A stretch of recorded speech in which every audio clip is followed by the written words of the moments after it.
Keir Starmer and the Labour Party are under mounting pressure as recent decisions have triggered severe and unintended consequences, drawing widespread criticism. At the centre of the controversy is the early release of Isaac Donkoh, widely known by his stage name Young Diz, under Labour's prison release scheme. Donkoh's release has ignited public outrage, with critics arguing it reflects a dangerous lapse in judgment. Prominent voices, including commentator Adam Brooks, have condemned the decision, calling it a serious misstep that undermines public trust in the justice system. This backlash highlights growing concerns over Labour's policies and their potential impact on public safety and accountability. The release of Emanuel Donko, a convicted violent offender, after serving only 5 years of a 12.5-year sentence, has ignited public outrage and renewed calls for an overhaul of the justice system. Donko had been imprisoned for the horrific kidnapping and torture of a 16-year-old boy, an attack that shocked the nation for its brutality and brazenness. During the incident, Donko forced the young victim to strip naked and mercilessly beat him with a metal pole, threatening further harm with boiling water. To add to the trauma, the assault was recorded and shared on Snapchat, underscoring the disturbing nature of the crime. Initially sentenced to 12.5 years, Donko's early release has drawn harsh criticism from political figures and the public alike. Among the most vocal critics was Brooks, who denounced the justice system's failure to keep Donko incarcerated for the full duration of his sentence. "What's the point of handing down a 10-year sentence if it doesn't mean 10 years?" Brooks argued, demanding a complete reform of sentencing policies. His remarks reflect growing frustration with a legal framework that allows for offenders to walk free long before serving their full sentences, leaving victims and communities feeling betrayed. The controversy surrounding Donko's release stems from the Labour government's early release policy, which permits inmates to be released after serving only 40% of their sentence in an effort to address severe overcrowding in British prisons. Although violent offenders are typically excluded from the scheme, Donko became eligible due to a concurrent conviction for grievous bodily harm, GBH, which carried a lesser 3-year sentence. This technicality allowed him to benefit from the early release program, despite the serious nature of his crimes.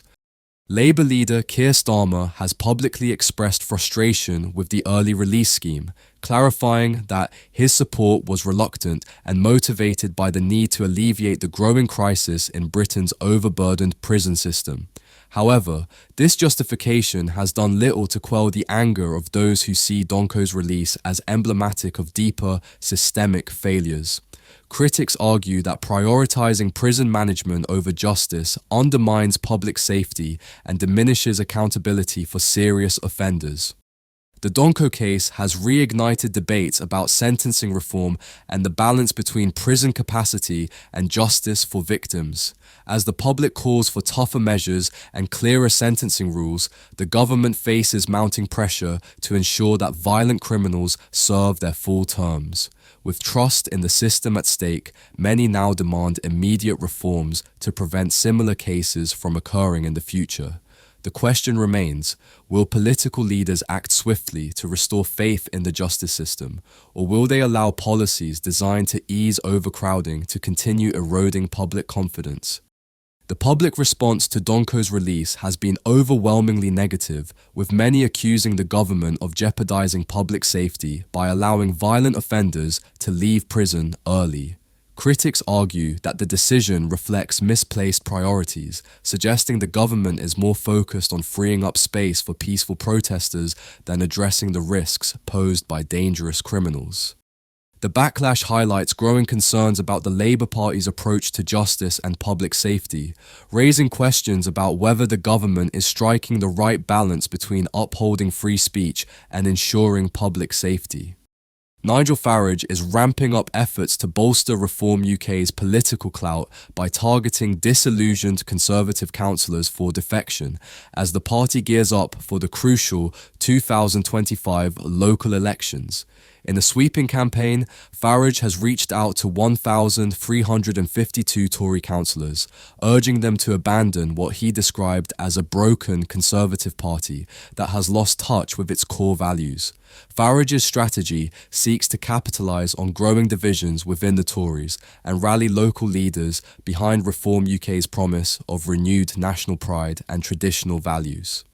In a leaked letter addressed to Conservative councillors in Cambridgeshire, Farage emphasised that Reform UK is gaining serious momentum, boasting 5 elected MPs and rapidly rising in the polls. Farage suggested that the political landscape is shifting, with the gap between Reform, Labour and the Conservatives narrowing. He invited councillors to join his movement, highlighting that Reform UK has built a formidable grassroots infrastructure with more than 90,000 active members and hundreds of branches across the country. Farage criticised the internal discord plaguing the Tory party, arguing that the Conservatives have become ineffective and are merely imitating Reform UK's policies without conviction. He assured potential recruits that Reform UK offers a clearer, more decisive platform that focuses on safeguarding traditional values, strengthening communities, and restoring a sense of national identity. However, Farage also warned that not all councillors would be welcomed into Reform's ranks, particularly those with a history of factional infighting. He pledged to throw the kitchen sink at the 2025 elections, targeting key battlegrounds in Essex, Lincolnshire and Norfolk with the goal of securing major victories. Despite Farage's ambitious recruitment drive, the effort has drawn scepticism from some quarters. Steve Baker, a former leader of the influential European Research Group, dismissed the campaign as a good stunt with limited impact on the broader national political landscape. However, Reform UK appears undeterred, with plans to field candidates in all 21 county councils, 9 unitary authorities, and the Doncaster Metropolitan Borough in May 2025. Party insiders say they aim to improve on their 2024 performance by tapping into widespread voter dissatisfaction and positioning Reform as the only viable alternative to the established parties. As the local elections draw closer, Farage's bold outreach to disenchanted Conservatives highlights his strategy of challenging the political status quo and expanding Reform UK's influence. Whether his efforts will lead to a wave of defections and electoral success remains to be seen, but it is clear that Farage is positioning Reform UK as a serious contender in what could be a transformative election year for British politics. The latest developments highlight mounting pressure on both Labour and the Conservatives as they grapple with leadership challenges. Keir Starmer is facing growing criticism over his management of key issues, including prison overcrowding and controversial early release policies, raising concerns about his ability to maintain control and credibility within his party. Meanwhile, Nigel Farage's rising influence signals a shift toward populist sentiment, reflecting growing voter frustration with mainstream politics. With Reform UK actively courting disillusioned Conservative members, the question arises, could a wave of Tory defections radically reshape the political landscape and disrupt the balance of power? Do you believe Starmer's leadership has been compromised by recent decisions? And will Reform UK's strategy redefine British politics? Let me know your thoughts in the comments. Thank you so much for watching. Your support has been incredible as we push toward our goal of 100,000 subscribers. If you enjoyed this discussion, please hit the like button and subscribe for more in-depth coverage of British politics. Stay tuned, take care, and see you next time.